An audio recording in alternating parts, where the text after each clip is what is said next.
What's up, you guys? It's PhiDX. Hope you're doing well. The latest in Tekken 8 news that we have is Nee got his hands on the alpha. He got to test out a bunch of characters, and he gave his thoughts on it. He did that on his stream. Luckily, we had Reddit user Generic Remix go through the entire stream and give an English translation. So us on the West can finally take a peek at what Nee thinks about this new game. So I'm going to go through it. I'll leave the Reddit link if you want to read it on your own. But I'll go through it and leave on some of the alpha gameplay, since if you haven't seen it already, they released a bunch of uncut just gameplay footage, no commentary, no nothing. I think this is what the content creators were allowed to release, like when Spaghetti Rip did his video, or when Main Man did his video. This is the gameplay footage they were allowed to show. Anyway, so here on the right, I've got what Nee is saying, and we'll just talk about it. So his initial impressions of Tekken 8, it was fun. It was just a test alpha version, so he didn't take any of like the balance or everything too seriously. This checks out with what Eris was saying and a lot of other testers who have gotten to test the old games. It's like there's a lot that can change between Tekken 7 and Tekken 8. Just like between Tekken Tag 2 and Tekken 7, there were so many iterations and changes before the console release. So they're just kind of playing around and feeling it out. Nee says there were cool aspects to Tekken 8, but the heat animation and effects were a bit too much. Lines up with what a lot of people are saying. The screws were also too much visually, and the game in general just has too much going on the screen and is too busy and flashy. And he says Lars is a particular problem with this. He said the developers kept talking about aggressive or whatever, but it didn't feel super aggressive because there was too much stuff going on. Everything was really frenetic. We'll see that later as he goes through the character list too, why this feels that way. He talks a lot about Kazuya, and he says Kazuya feels similar to Tekken 7. It's not like a big jump between, well, I think they mean Tekken 2 to Tekken 4, because Kazuya wasn't in 3, or the jump between Tekken 5 and Tekken 6. Finally, Nee says it's not a Tekken 7.5. It is a full new game, but the base properties and movement and everything feel pretty similar to Tekken 7. All right, now, first thing, Nee is going to talk about Kazuya and a bit of law. So I'll pull up some of the Kazuya gameplay so you have something to look at that's at least somewhat related. So he says all of Kazuya's basic screws from 7 are gone. So back 4, down forward 1-4. It looks like all of those. I'm guessing based on the translation here that those moves are gone. It's not just they don't screw anymore. The moves themselves are no longer there. Kazuya's hell sweep into screwbound follow-up wasn't as good as he thought it would be. So in the trailer, dang, it almost showed it. But Kazuya has a hell sweep and it no longer goes there. That's the new hell sweep. He said it's not as good as he thought it would be, being able to screw bound after hell sweep. He could also be saying that the first hit of Kazuya's hell sweep knocks down, kind of like Devil Jin's does now, and he's saying that wasn't as good as he thought it would be. Could be the case, hard to know. Because that doesn't look like it has a follow-up there at all, right? Like this hell sweep. But if the first hit knocks down, then that would line up with what he's saying. Apparently, they added some recovery frames to Kazuya's electric because Lee 3 was finding it easy to whiff punish. Okay, that's exciting. In Tekken 7... Electric is whiff punishable, but it's so difficult and tight that you won't see a lot of hard punishes on it compared to old Tekkens. So them adding recovery to the electric is really cool because even though the game is slated to be really aggressive, the defender for being sharp and being able to recognize a whiff is going to be rewarded for it. Big fan of that change. Hell sweep and forward 3 were both super easy to avoid with sidewalk. This is also a really surprising change because if you recall, in the middle of Tekken 7, they made Kazuya's hell sweep homing. But this is the opposite, where Nee is saying it's pretty easy to shut down the mix-up with sidewalk. Now in 7, it's, I would say, moderately difficult. Kazuya can delay his timings. Hell sweep can like have a decent amount of tracking depending on how you modify your timing. But if you ever revisit an older Tekken, try Tag 2, try Tekken 6, and you try sidewalking left, it's super easy to shut down the mix-up. So based on what Nee's saying, it sounds like this is the case again. So 2 surprising defensive changes with the recovery frames for whiff punishment and ease of sidewalking to beat hell sweep and forward 3. He says not all the moves have chip damage. It's a subset of the move list. I think we knew that from the description, or at least from the early trailers where they talk about it. And he says it's hard to tell how much HP has been recovered or how much chip guard damage you've taken visually. He'll talk about this more later too, but I think he's saying there's so much going on the screen, so many things to keep track of, that while you're playing proper Tekken, you're not really paying attention to the chip damage. He says there's not much time to check the heat gauge and so on either, because oftentimes you'll just do moves and just end up in heat, right? Like, because the heat transition is mandatory, so you can't choose to avoid it. You're just going to go into heat. Even when you do the heat cancel and run in, Kazuya is not in a very advantageous situation because, for example, Against characters like Law, they'll just block the Hell Sweep and parry the mids. So it seems like if your character has a parry, Kazuya's Heat Engager doesn't give him a lot of reward, or is not worth the risk because both of your options can be countered.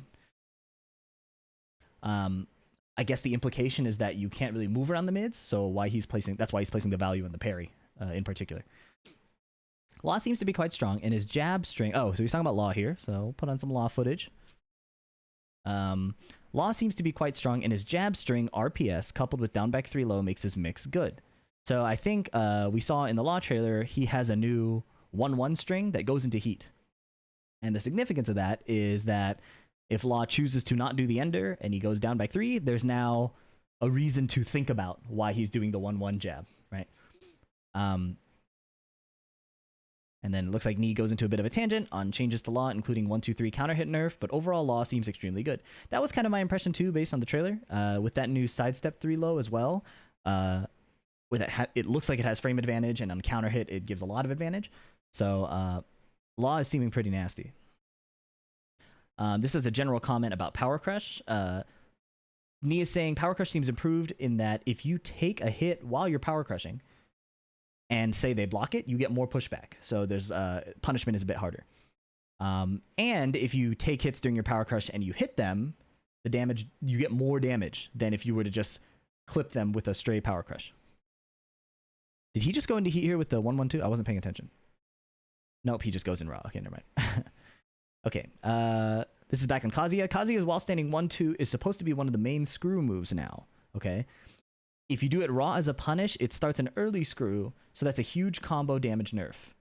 So just like if you think of Devil Jin's while standing 1-2, or while standing 2, it's an immediate screw.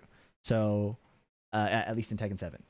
So Kazuya's while standing 1-2 now shortens the combo you can do off of a punish.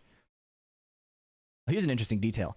So we see in a lot of the trailers, characters have 2-hit counter hit launchers that are highs. Not all Magic 4s, though, have died off or turned into slight bits of guaranteed damage only. He says Law's Magic 4 can still go into a full combo without doing the extensions. He says it seems pretty rare. That's kind of cool, I think, identity-wise, because Law and Bruce Lee are counter-hit characters, right? But they don't just counter-hit like Steve does, where they move around and try to find your timing. They are attacking you and trying to induce you to respond, right?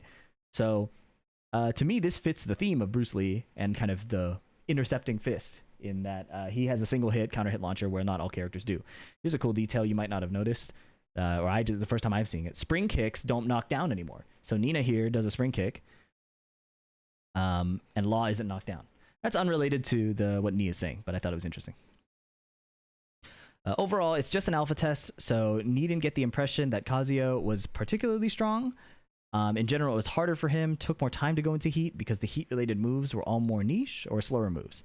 So the way that Kazuya gets into Heat seems worse compared to the other characters. Next, he talks about Paul, and I'm actually going to read what he says first and then show you in the trailer because his comments are really closely tied to the trailer. Paul's jumping fist move in the trailers doesn't seem to be up forward 2, since up forward 2 is separate. Okay, so he's talking about input here. Paul's jumping fist move in the trailers is faster and seems like a good move, but can be floated by jabs. And then right after that, he says the right knee move in the trailer is down forward 4, and it will catch step left 100% of the time, but not step right. On counter hit, it guarantees a death fist, but only on axis. Off axis, it tends to whiff. So we see this interaction here in the trailer. Law does up forward, or Paul does this move, the jumping fist. It doesn't seem to be up forward 2 because it's a different move. And then that's the new knee, and then the death fist is guaranteed. So that's what knee is talking about here. Run it one more time. So Paul does the new jumping, might be up 2, it's down forward 4, and then death fist. Down forward 4 being weak to step right, apparently.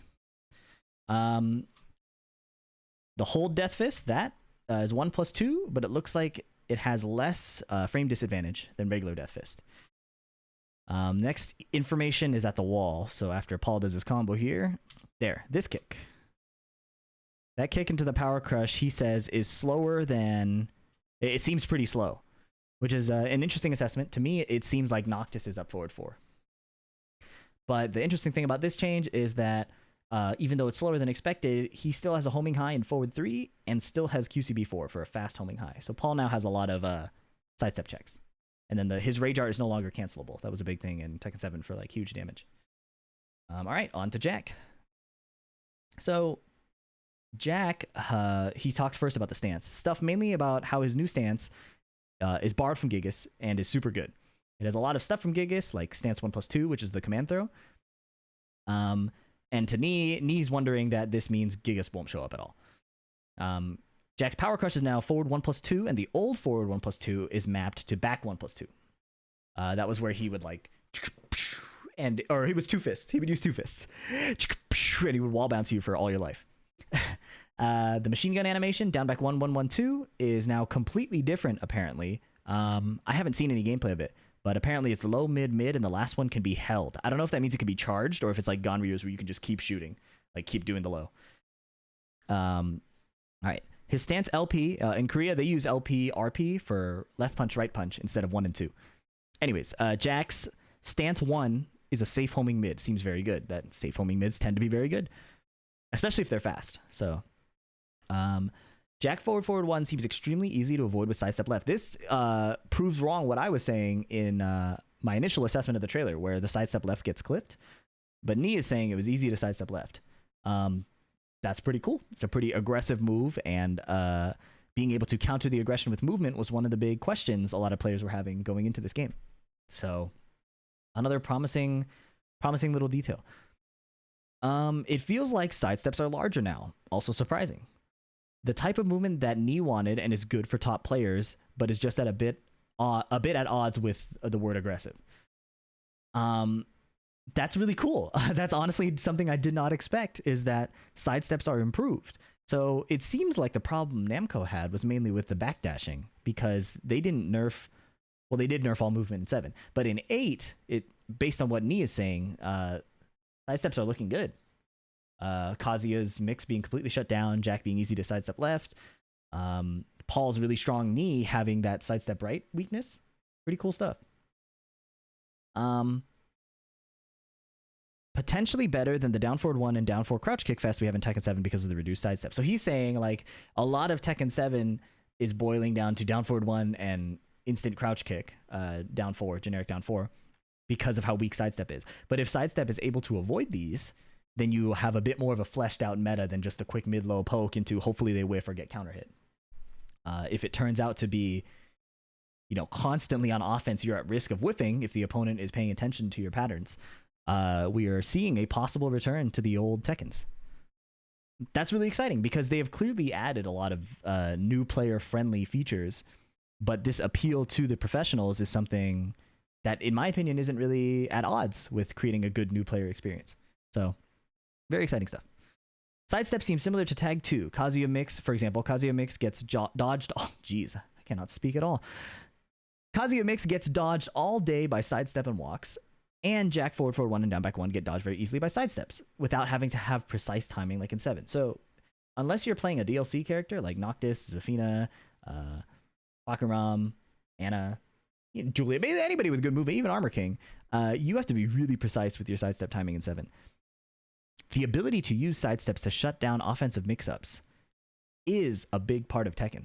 Is fundamentally Tekken. I talk about it in my first video talking about the heat system.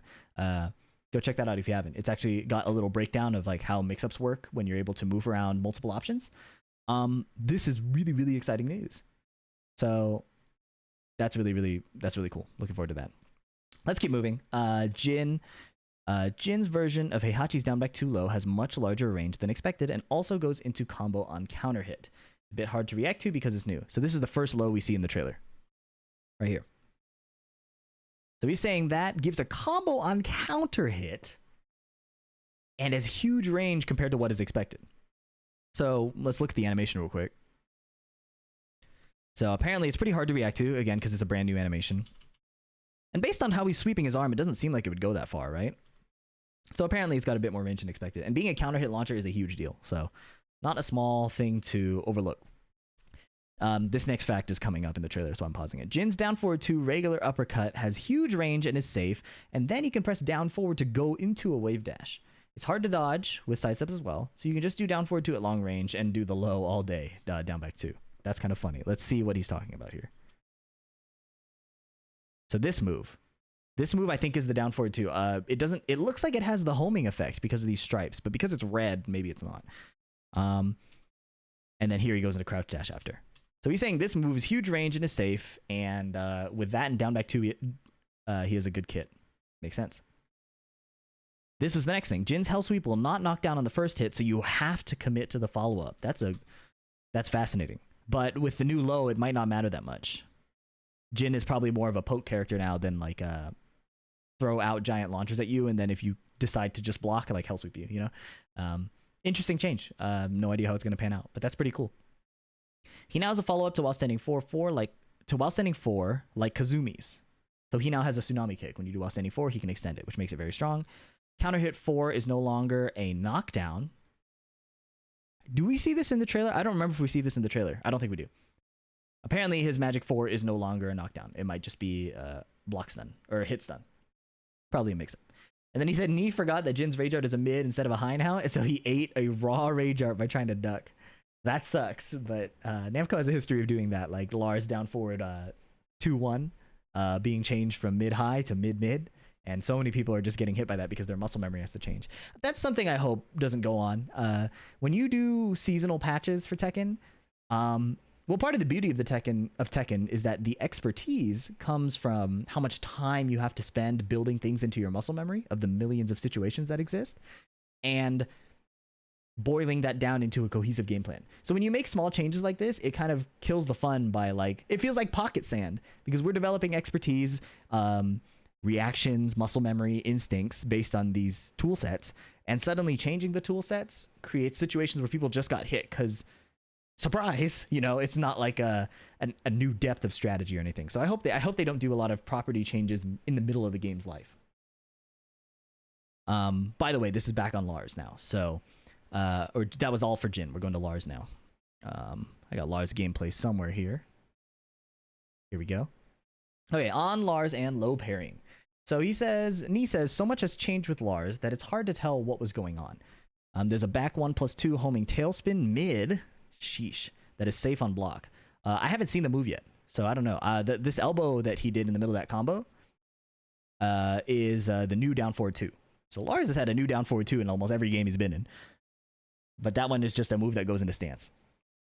And then he says, when you low parry in this game, there's a minor zoom in animation that makes it really obvious that you just low parried something.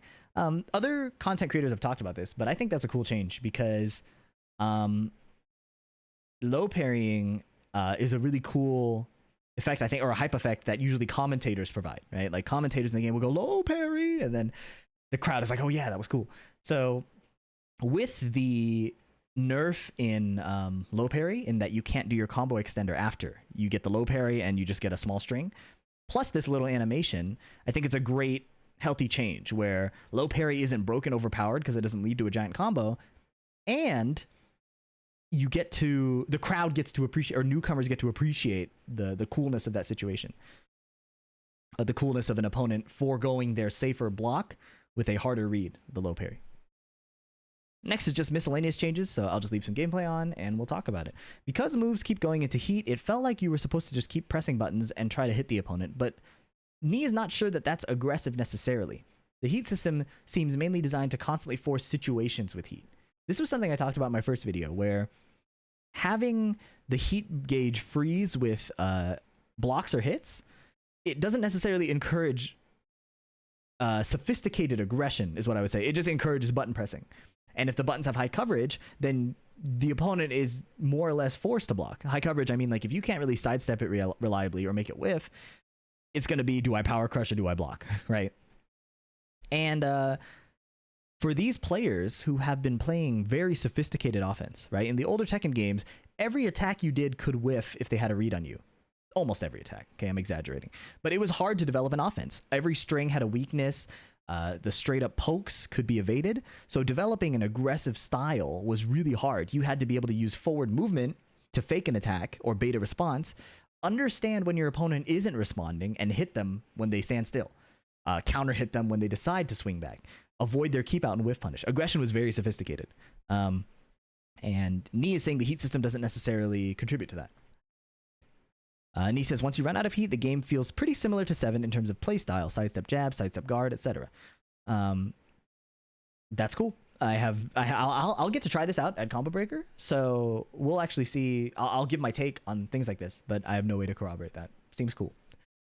Rage Art is better now both on block and whiff, so Rage Arts now seem like better moves to throw out some more. So Spaghetti Rip did some specific testing, and he said that Rage Arts are all minus 13, so they're no longer launch punishable. You just get like a knockdown punish. Now it's to be seen if characters' 13 frame punishers are enough to kill, like to kill from the Rage Art health threshold, but I doubt it. That seems like a lot of damage. So now Rage Arts just seem really good to throw out.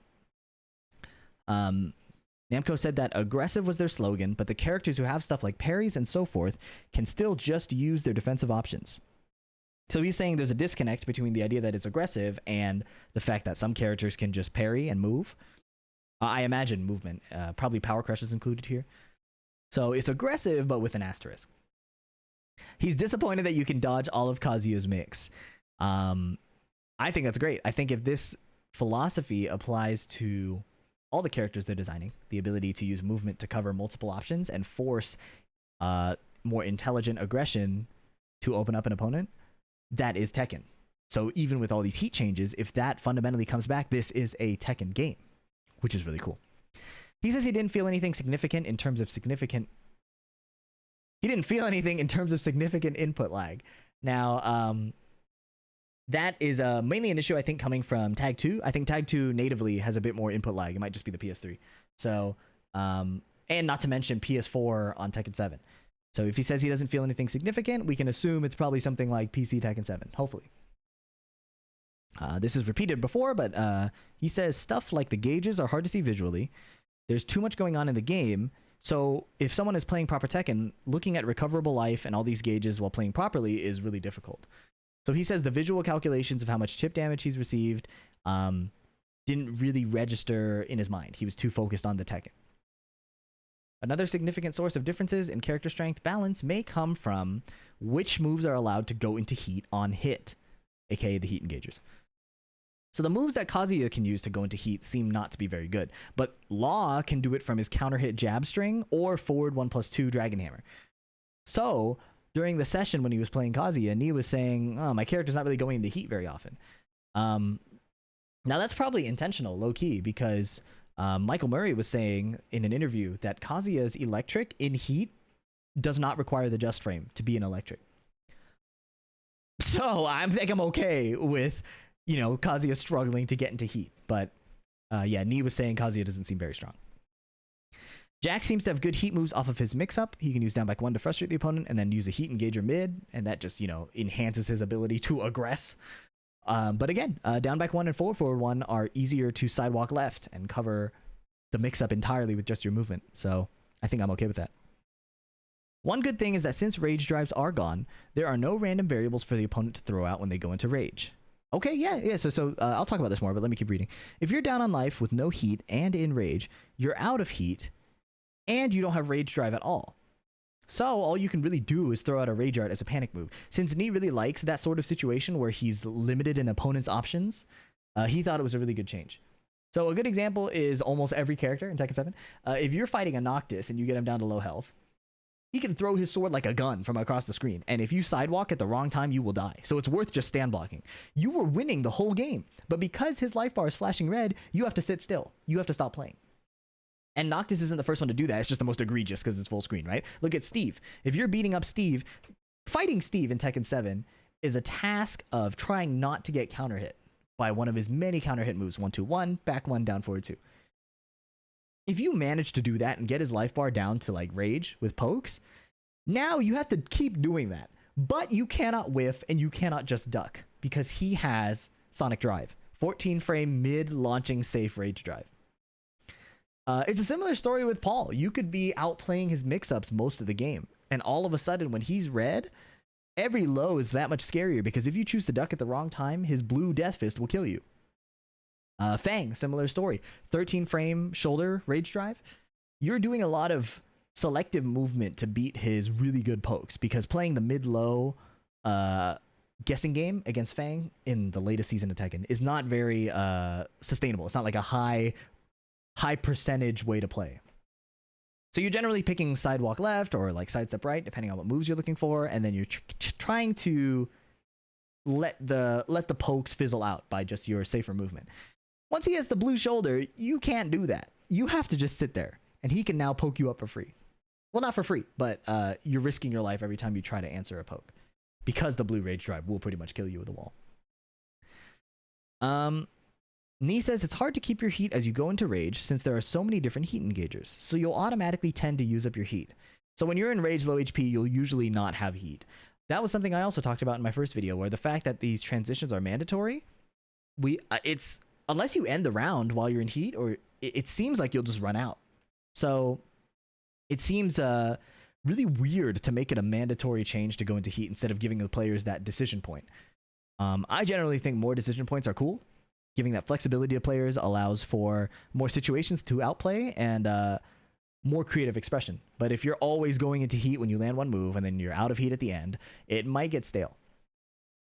Nee says Kazuya's counter hit while standing 1+2 knockdown gives a guaranteed on the ground forward damage. Okay, that was really weirdly phrased, but I think he's saying that if you get a while standing 1+2, you get a steel pedal for free. There are things that could possibly make Kazuya great once people lab or more tech is found. But since sidesteps are better, it could be another dark age for Kazuya if he's released as is. Nee is saying that Kazuya was in a really bad state in Tekken 6 BR because everything he had could be dodged and a lot of his moves didn't knock down.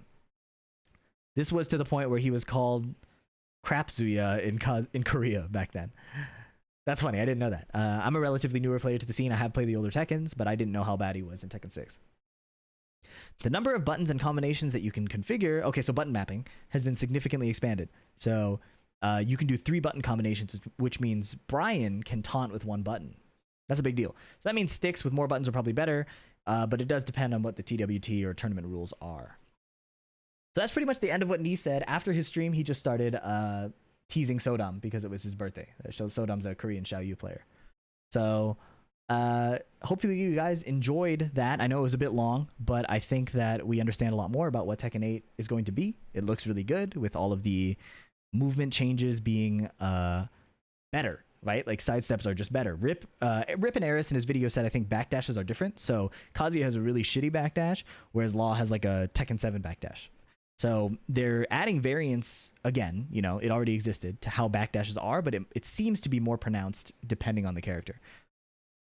That aside though, the fact that lateral movement is buffed is really promising for the state of, you know, high coverage defensive Tekken, which again goes against that aggression thing. But as we're seeing, like if your character has a parry, you're not really necessarily incentivized to be aggressive in the first place.